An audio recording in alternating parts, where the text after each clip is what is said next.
do a couple things here before I say, hey, everybody, how you doing today? Happy Wednesday. Alexa, my Amazon voice assistant, just wished me a happy Wednesday, so I'm passing that on to you today. Jeff Salzman here. I like to think of the week as half full. Oh, yeah. Oh, well, there she goes. Yeah, so happy to see you. Happy to be here. And I just want to share some thoughts today. Let me get to my thing and maybe dim this a bit, right? There we go. Right, okay.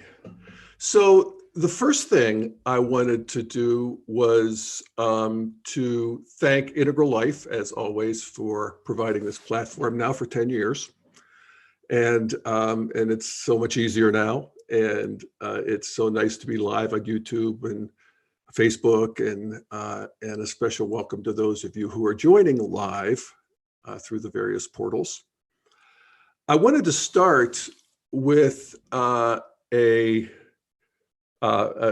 commentary, a brief commentary on Joe Biden's speech the other night and the COVID memorial, where America passed the 500,000 dead mark. And he gave a speech that was remarkable and got a lot of attention. And I'm going to play an excerpt that's probably the excerpt you've heard, because it's really remarkable in the excerpt itself. And then I'll come back and talk about it. So here's Joe Biden the other night on COVID.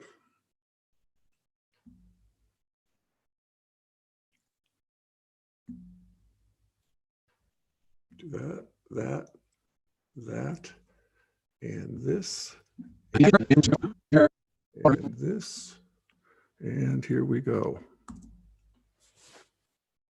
I know what it's like to not be there when it happens.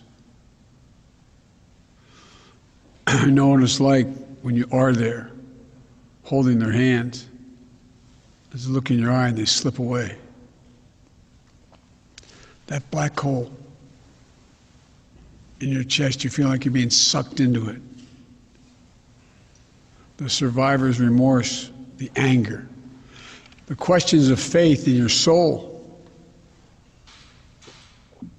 And I know that when you stare at that empty chair around the kitchen table, it brings it all back, no matter how long ago it happened, as if it just happened that moment you look at that empty chair. The birthdays, the anniversaries, the holidays without them. And the everyday things, the small things, the tiny things that you miss the most. That scent when you open the closet. That park you go by that you used to stroll in. That movie theater where you met. We often hear people described as ordinary Americans. There's no such thing. There's nothing ordinary about them. The people we lost were extraordinary. They spanned generations. Born in America, immigrated to America. But just like that, so many of them took their final breath alone in America. As a nation, we can't accept such a cruel fate. All right. Okay. So, yeah, how about that, Joe Biden, huh? It's really something. And I want to note that, developmentally speaking, that speech, and particularly that passage of the speech, because he went on to talk about what we need to do and how we're going to better days ahead, and the more standard fare that you would expect from a presidential speech. But this particular passage, I think, represented a significant move into green postmodern culture for this country, and for two reasons. One is that green is characterized by, it's called, in fact, Claire Graves, the original researcher for so much of this, called it the sensitive self. It is the self that comes online that is deeply sensitive to the interiors of oneself, first of all, and other people. And particularly those, and this is where green being a first tier meme has its sort of a boundary. It really wants to pay attention to the suffering of those who have been previously overlooked. And so this would be sick people. This would be, of course, people of color, gays, gender nonconforming, and so forth. And green gets criticized, often rightly so, for overreaching and for its frankly totalitarian aspects, which is it's the mean green part, which we all know about. There's good and mean of every stage. And let's not forget the good, though, that's coming online here. When you consider, what has come online before in human history, that the basic impulse of green postmodern morality is to create a more sensitized world where we are dedicated to seeing and easing the suffering of really the weak and the overlooked at green. But the part we want to take forward into the integral is that we want to be sensitive, deeply sensitive to the interiors and the joys and sufferings of all living beings.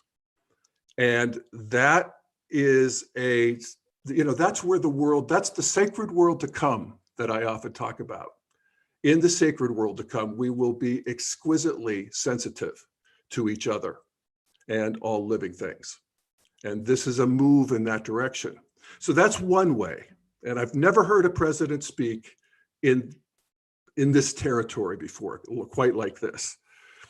The second thing I would say is that makes it green. It's a sensitive self is first thing. The second thing is that it meets an important green requirement.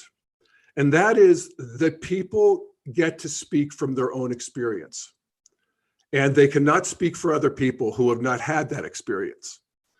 And Joe Biden, having lost a wife and a child in his earlier life to a car accident, his daughter, and then his son, I think, 5-6 years ago from brain cancer, Bo, he knows from what he speaks here. And that adds this authenticity that just, it makes it work. And when you don't have that, you don't have the credibility from green to speak of other people. And there was really, when I say that this is the first time I've heard a president speak this way, Bill Clinton did too, sort of sometimes, his famous line about, "I feel your pain."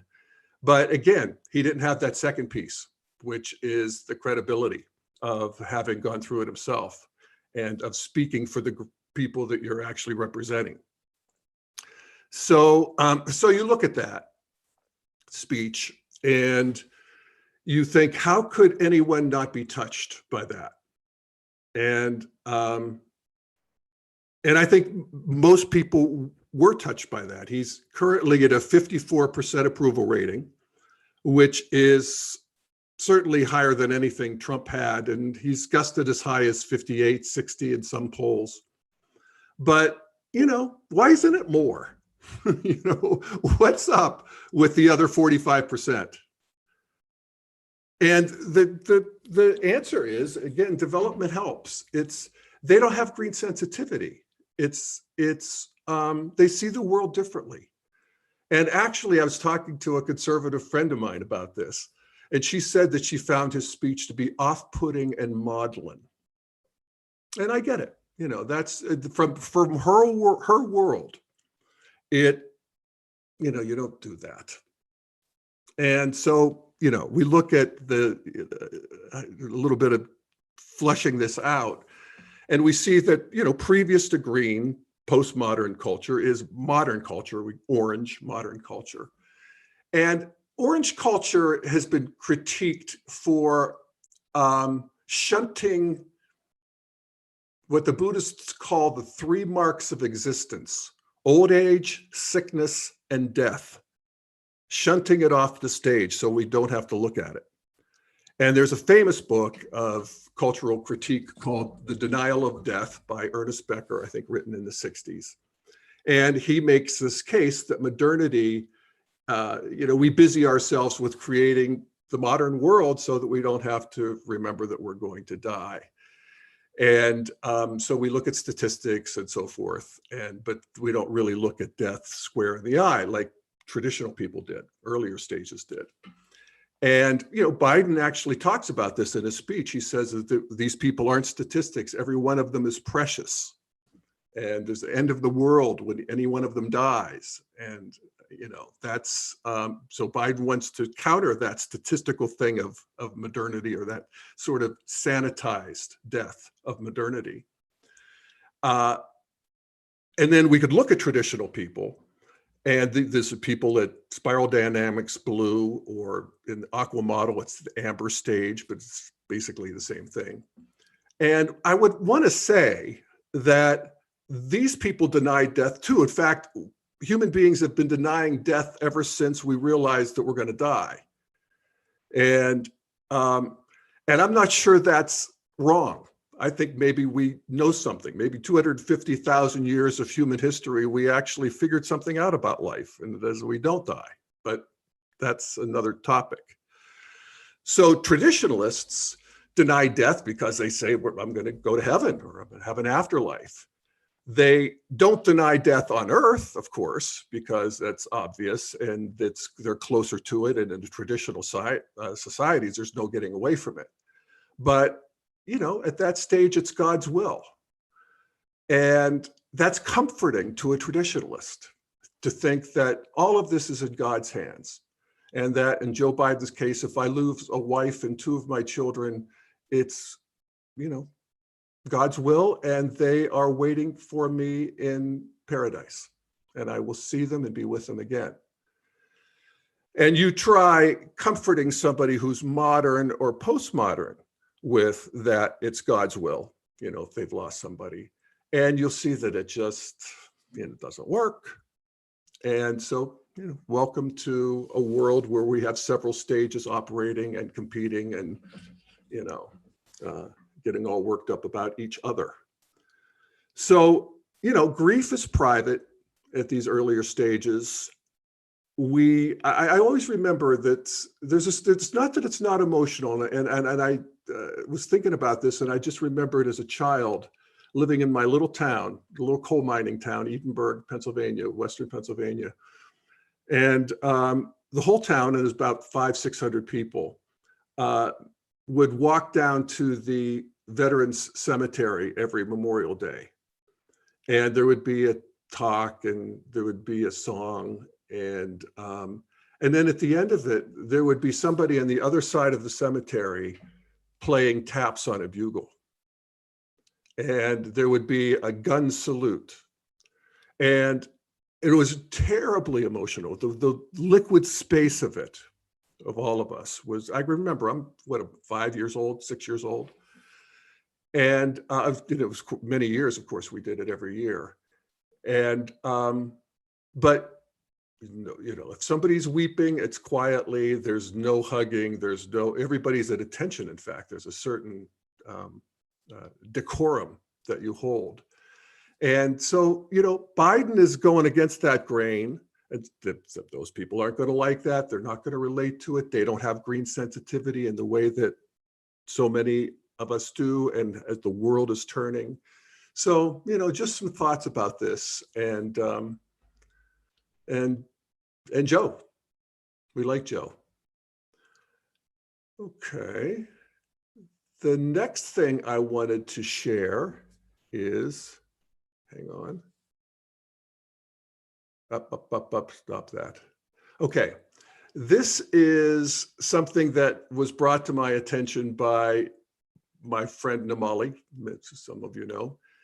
And it's a YouTube sensation, or two YouTubers called Twins the New Trend. And it's two 21-year-old twin brothers, Tim and Fred Williams. And they're in Gary, Indiana, and they broadcast on YouTube out of their house. And what they do is they broadcast reaction videos, which is an art form that itself is so meta and evolutionarily potent that it's, talk about witnessing each other's interiors. What a reaction video is a video of somebody with a camera on them and they're reacting to something. I think they react to all kinds of things, but the main thing is music. So they'll be listening to a song and you'll watch their face. Sometimes they'll stop it and comment, and sometimes they won't. And, so this, this internet and this practice of witnessing each other, people all over the world and of all ages and stages, it's just the evolutionary cauldron in action. So anyway, these two guys have developed a following, and what they do, and this is why I bring it up in an integral show, is they're integral. Now, are they integral in all lines and in all ways? I don't know, I doubt it. But what they are is they are open vessels for the energies of life in a way that one rarely sees. Maybe one sees it more and more on the internet. I don't go into so much of this YouTube world, particularly of young people, but I'll show you what I'm talking about. So what is also so great about these two is that they sample songs from all genres, certainly the American songbook. And what I'm going to play now is them listening to the song In the Air Tonight by Phil Collins. It was recorded in 1981. So an old white guy, these two guys are young, they're 20-year-old black twins from, like I said, from Gary, Indiana. And they are listening to Phil Collins. So let me just play a little bit of it and you'll see what I'm talking about here. So what that means is I share screen, I do those, and I do this, and I do this, and I come over here and I do this. Here we go. So strange as you and me.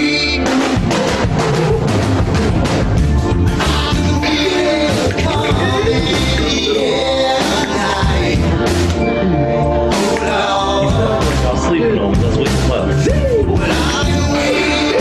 You already he said felt like y'all sleeping on me. Let's wake him up.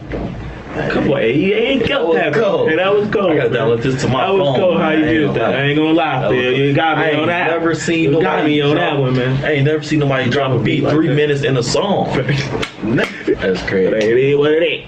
Let's wake him up. All right, so there's that. I mean, are they completely magnetic and adorable, or what? And they listen to Dolly Parton, Jolene, Rage Against the Machine, all kinds of hip hop, Nirvana, Elvis Presley, Aerosmith, Sinead O'Connor, Michael Jackson, heavy metal. They listen to everything. And like I said, what they achieve instantly is what we sometimes refer to as flow, which is inhabiting the ever-changing moment. And it's characterized by deep fulfillment and the accessing of one's own genius, actually. And that's kind of what they're doing. And it's the other interesting thing about these two is that they love all the music they listen to. I've never seen them really be critical. I haven't watched them extensively, but they're positive. And that, to me, also is a marker of integral, because green postmodernity is marked by depression. Everybody's bummed out at green because they're so focused on the suffering and the injustice. So hallelujah, it's a major stage of development. And then there's a stage beyond, which is integral, and early integral yellow or teal, and then later integral turquoise, which we'll talk a little bit more about in a minute. But they're marked by the realization of evolution itself, and that evolution, although it is not pretty, is beautiful and does create ever new structures of goodness, truth, and beauty. So there's a positivity that comes online here. And so they naturally have it. And then the other thing they have, and I think it just basically magnifies what I'm talking about, is they have each other. And they have this twin loosh, this liquid space between twins, often, but I think it's pretty standard, where they really just groove with each other. And they have this intimacy of we space, since they've been together starting in the womb, that they just look at each other, they respond to each other, you could tell they're in one space. They're in a we space together, which is, according to integral theory, ontologically non-reducible to the individual. It's like you have two individuals, and then you have a we space, and that's its own thing. And so we see that. And I point that out because, first of all, it's just delightful. And I can see why they have, I think there's up to 9 million listens to that Phil Collins. That was the one, they had done some before, but that was the breakout for them. And now they have millions of followers. And so it's just intrinsically delightful. And I want to say also that I mentioned the sacred world to come. In the sacred world to come, we will all have that kind of flow with everybody we meet. Isn't that going to be great? And everything, even. So that's something to look forward to, and it's one of the reasons these two are so popular and magnetic. We tend to magnetize towards what is next. So anyway, I wanted to play another segment from them, and this is where they're going through Barack Obama's playlist. And I guess they got somehow connected, and he said he'd send them a book, and they were talking about his playlist. And so they're listening to Bob Dylan's The Times They Are A-Changing from Obama's playlist. And as you know, Bob Dylan sings, that you don't criticize what you don't understand. The times they are a-changing. So this is the song they've been listening to, and they've stopped the music, and here's what they have to say.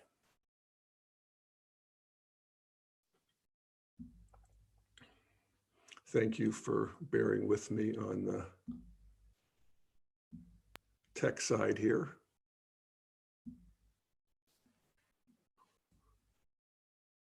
I guess that's good, right? Yeah.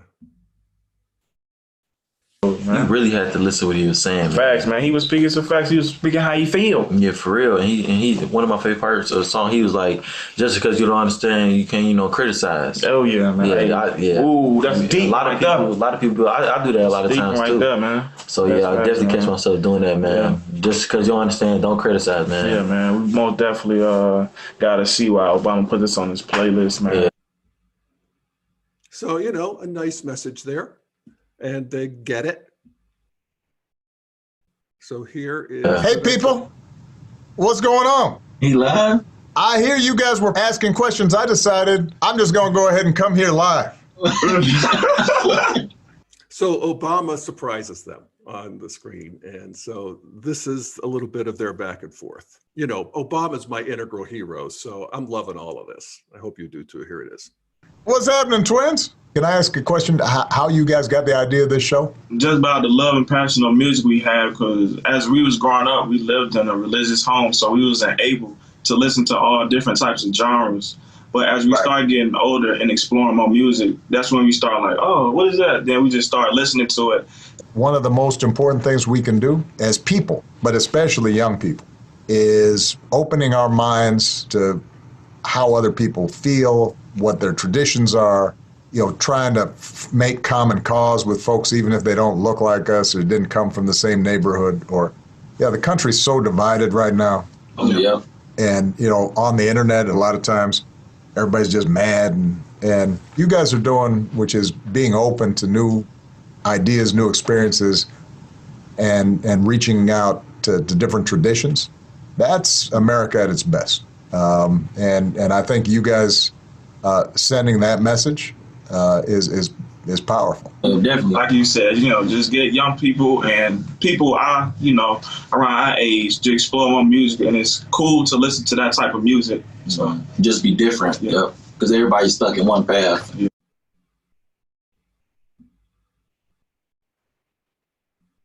So how about that? Is that amazing or what? So yeah, twins, the new trend. Check them out. I find them endlessly delightful and integral in their multi-perspectivalism and how they manifest it in real time in so sparkly a way. Which takes me to a second person that I want to highlight here. I think I'm going to call this section, "The Kids Are Terrific." The kids are fabulous, you know, not just all right, because some of these young people just, I think, what was I thinking when I was 21? And now we're going to ratchet back here to 17. This is a 17-year-old. And this is actually a young woman that I talked to on a podcast, a month or 6 weeks ago, called Gen Z at Second Tier. And it was an interview with her. Her name's Zoe Jenkins. She's a young Black girl from, I'm thinking, Kentucky. And Gary Sheng, who is, together they are part of this civics group called Civics Unplugged, where they're working with young people using integral principles. And I interviewed them with Steve McIntosh in our new series called Post-Progressive Inquiries. And they are familiar with Steve's work and my work, and it was great to talk to them. And so this is a clip from Zoe Jenkins, and she's talking about, hang on here. I guess I'm there. Okay, good. Okay, she's talking about, you know, what are the stumbling blocks to moving forward? And this idea that everybody has an idea of the way things should be. And maybe what things should be is a world where everybody has their own idea of that, and it's okay. It's a subtle and sophisticated point. And a lot of integralists don't get it. And she not only gets it, it's her native land. So I'll share just a clip. This is a clip from the one I did with Steve in them earlier. So that, and I think it's going to go.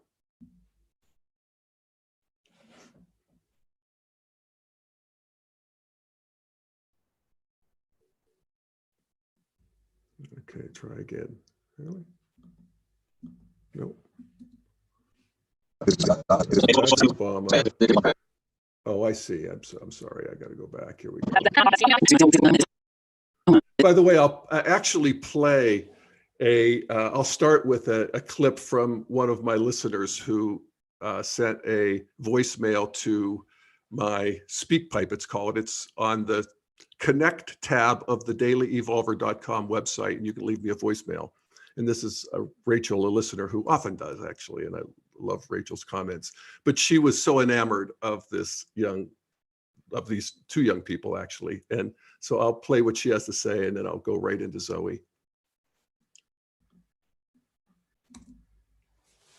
Posted, and oh my God, I just loved listening to the civic engagement work that these young people are doing. Wise beyond years and really inspiring. Right? Like if that's like a final point where you're like, if we solve like X, Y, and Z, we will have reached like the perfect society. We know that's not true, because every time you solve some system, if you solve a problem, there are going to be more problems that arise. And so in many ways, you just need people who are driven to make things better, but also people have to want that to be better for everybody, which I think is kind of the problem that we've been seeing in a lot of varieties of politics, where one side claims to be the moral like authority, but then they don't want anything better for the other side. And they're so quick to dismiss people who they don't think fit in kind of their mold of like, well, our society would be great if we just didn't have those types of people. But that's simply not how you can make the world a better place. So that's kind of a big conversation we've been having, is that being better just means that other people have to buy into this idea that other people deserve to have better as well, and that we all, I mean, that may mean that you have to give in a little more. You may not get as much out of it, but overall, you know, as you improve the quality of life for more people, your quality of life will improve as well, and the world itself will become a better place as well. Most of the resistance is people are like, well, that just seems way too far-fetched, or like, how on earth do you have a group of kids who think they're capable of that?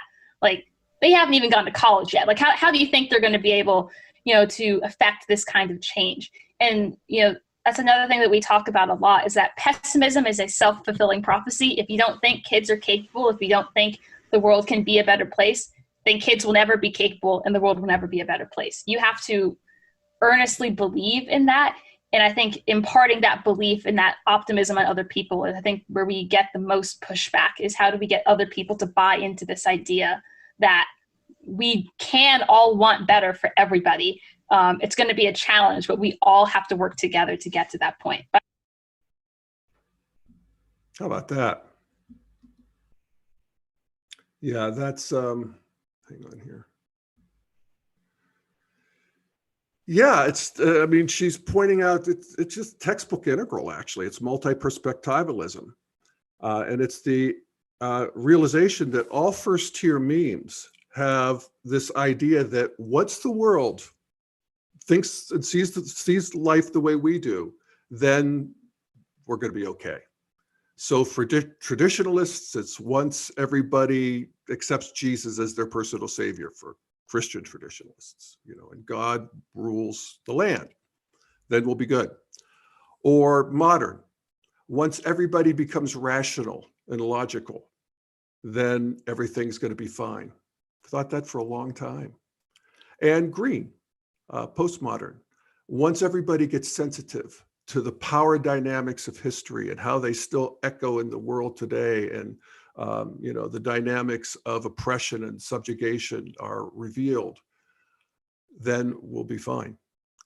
And at Integral, you know, we hear people talk about, so everybody, you know, what's the integral view? The integral view is many flowers bloom here, and that each one of these stages has a piece of the truth that, or actually they have a truth, you know, and then there's just a bigger space that can accommodate all of them, and they actually have their place in this bigger space, and we can all move forward together.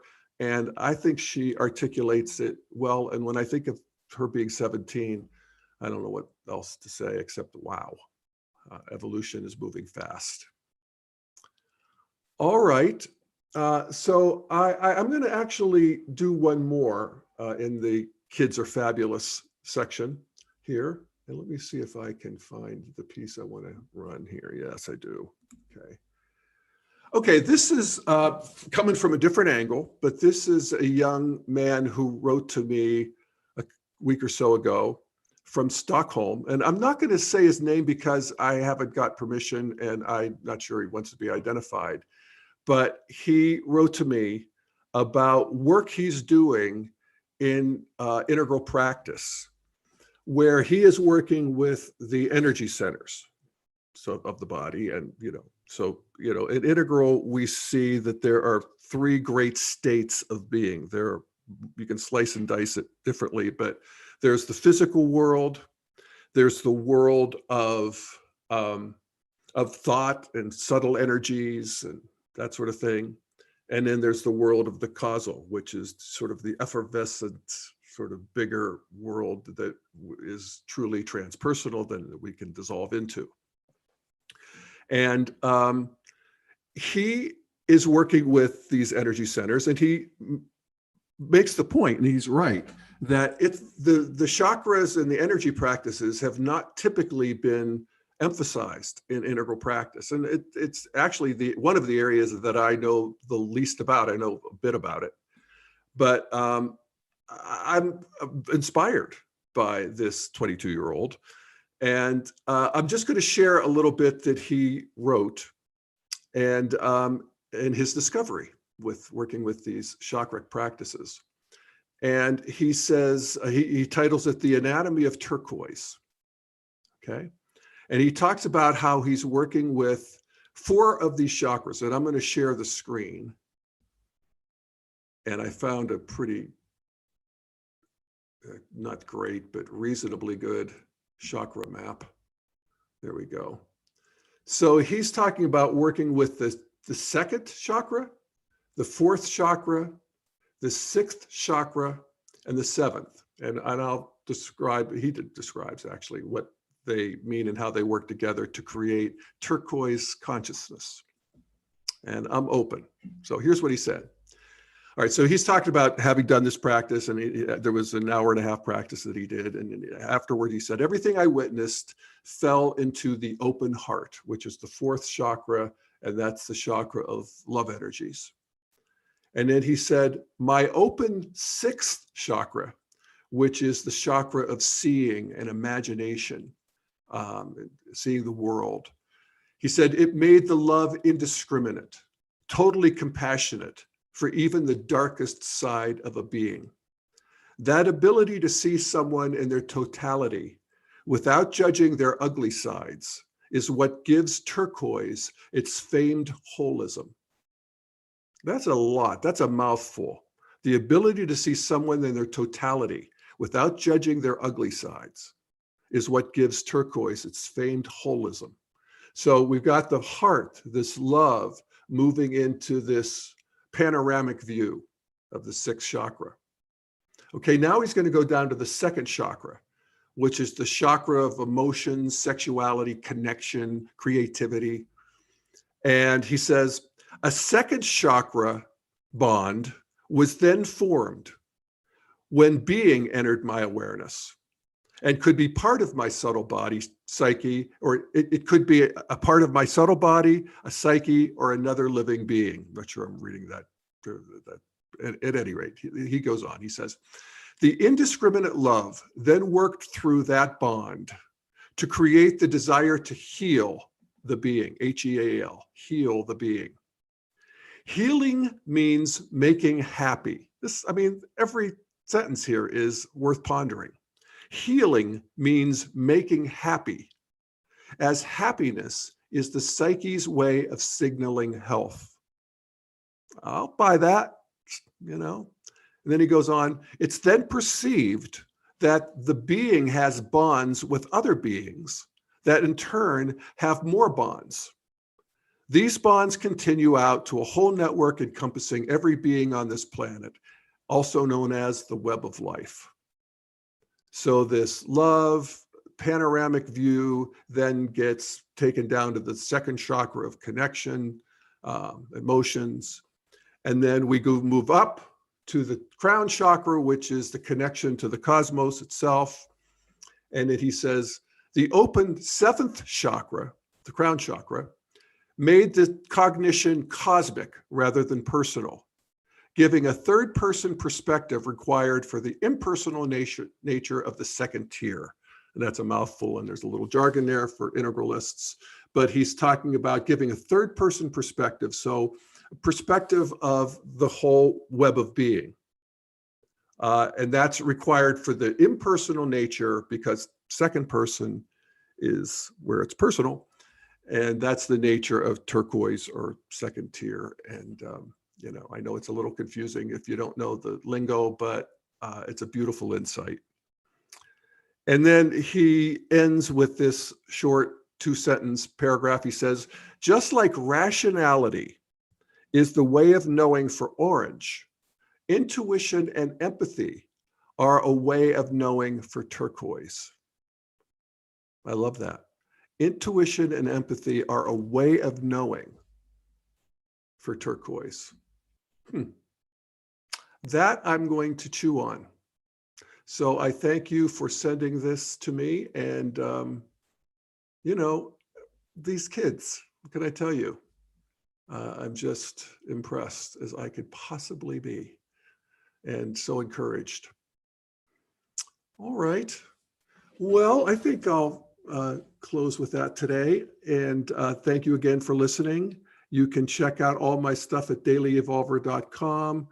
You can like me on Facebook and follow me on Twitter. I'm trying to tweet more and more and get in that groove because I'm getting Twitter now. I'm reading it and I actually see the value of it.